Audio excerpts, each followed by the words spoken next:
Մերձավոր Արևելքում ռազմական գործողությունները չեն դադարում։ ԱՄՆ-ն եւ Իսրայելը շարունակում են հարվածներն Իրանին։ Թեհրանը եւ Սպահանը ինտենսիվ գնդակոծության են ենթարկվել։ Իսրայելը հայտարարել է, որ Իրանում դեռ հազարավոր թիրախներ կան խոցելու։ Իսրայելը նաեւ հարվածներ է հասցրել Լիբանանի մայրաքաղաք Բեյրութին, հայտարարելով, որ թիրախավորում է Հեզբոլահի ենթակառուցվածքը։ Իսրայելի բանակը նաեւ հայտնել է Լիբանանի հարավում ցամաքային սահմանափակ գործողություն սկսելու մասին։ Իսրայելցի պաշտոնյաները հայտարարել են Լիբանանի հետ բանակցություններ չեն լինի մինչև Հեզբոլահը չզինաթափվի։ Իրանն էլ շարունակել է հարվածներ հասցնել Իսրայելին եւ Պարսից ծոցի երկրներին։ Արաբական Միացյալ Էմիրությունների երկնքում հրթիռներ եւ անօդաչուներ են որսացել։ Դուբայի միջազգային օդանավակայանը դադարեցրել է աշխատանքը վառելիքի բաքին անօդաչուի հարվածից հետո։ Սաուդյան Արաբիան եւս հայտնել է տասնյակ ԱԹՍ-ներ որսալու մասին։ Բաղդադում հարվածի է ենթարկվել ԱՄՆ դեսպանատունը։ Հարվածներ են արձանագրվել նաեւ Քուվեյթում։ Ռազմական գործողությունների պայմաններում փակվել է Հորմուզի նեղուցը, որով անցնում է նավթի համաշխարհային մատակարարումների 20%-ը։ Նավթի գնի աճի հետ կապված իրավիճակը մեղմելու համար ԱՄՆ նախագահ Դոնալդ Թրամփը հայտարարել է, որ բանակցում է 7 երկրի հետ, որպեսզի նրանք միանան նեղուցը վերահսկելու նպատակով ստեղծվող կոալիցիային։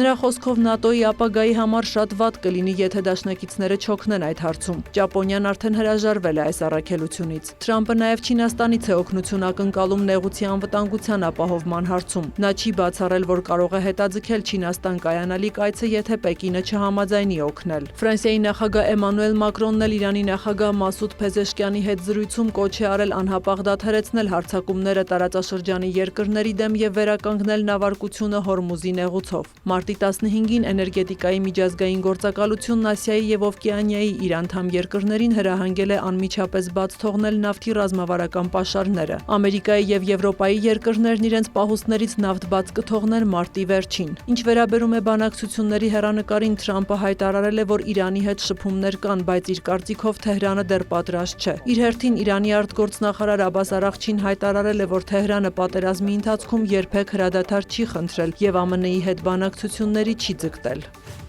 Ռազմական գործողությունները շարունակվում են նաև Ռուսաստանի եւ Ուկրաինայի միջև։ Մոսկվան արդեն 2 օր է ենթարկվում է անօդաչուների զանգվածային հարվածների։ Մայրաքաղաքի երկնքում գիշերն ավելի քան 4 տասնյակ ԱԹՍ են որսացել, իսկ Կրասնոդարի մարզում անօդաչուի հարվածից նավթաբազայում հրդեհ է բռնկվել։ Ռուսական ուժերն էլ հարվածել են Զապորոժիեին, վնասվել են տներ, կան տուժածներ։ Ուկրաինայի նախագահ Վոլոդիմիր Զելենսկին հայտարարել է, որ մեկ շաբաթվա ընթացքում Ռուսաստանն Ուկրաինայի ուղղությամբ արձակել է շուրջ 1800 ԱԹՍ, 1500 կառավարվող ավիառում եւ 86 հրթիռ։ Նրա խոսքով հրթիռներում կա շուրջ 60 արտասահմանյան բաղադրիչ, որոնք Ռուսաստանին են մատակարարվում պատժամիջոցների շրջանցմամբ։